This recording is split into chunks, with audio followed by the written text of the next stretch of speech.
Matt, so great to have you here to talk about this. I've been reading your newsletter, your articles on this topic. And my question is, what was Netflix's failure? Was it spending too much on these big content deals, or can it really point to competition as being the real problem?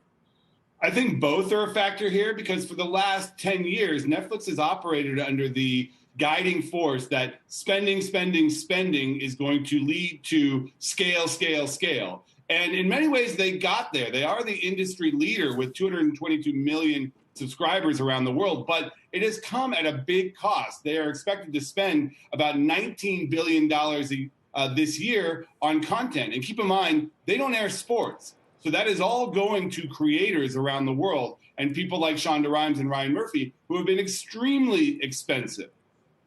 So what happens now? They said in the earnings call that they don't see an opportunity in live sports and news, and they don't think it's worth it to spend it for sports rights, but they do see how doing an ad-supported business could make sense. Aren't they going to have to spend a lot to get the tools they need to launch an ad-supported business?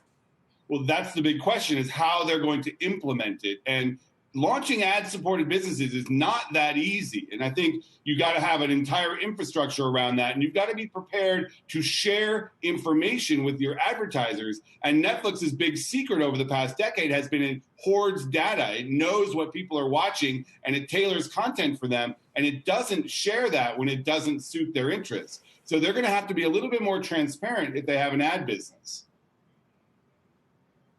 Matthew, I was doing some math last night, and so I'm paying $5 for Apple TV, $5 for Peacock, $7 for Hulu, and they all have great content, right?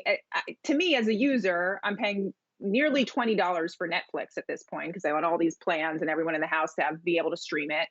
And as a user, I don't know that they're paying more for some of this content. What is going on behind the scenes that when these streaming networks are competing for the content, for these big box videos, for the big box movies, for the series, that is allowing these other companies to just say, hey, we'll take it at a cost. We'll cut some money off the deal. Yeah, I mean, over the past 5 years in particular, these streaming wars have led to increased costs for the actual product. You hear about bidding wars all the time. And typically those bidding wars are among the streaming services. It's HBO Max, Netflix, Apple, Amazon, the major ones that are trying to essentially get to scale and become the 3, possibly 4 global streaming platforms that survive this era of streaming wars. And it's come at a big cost, because to get that major movie, to get the $200 million movie, you've got to put up the money and often do it in advance, because what you're doing with streaming is you're often buying out these talented people from what they would get on the back end. So you're paying even more upfront than you would if you were a traditional studio that does a back end model where you share in the box office.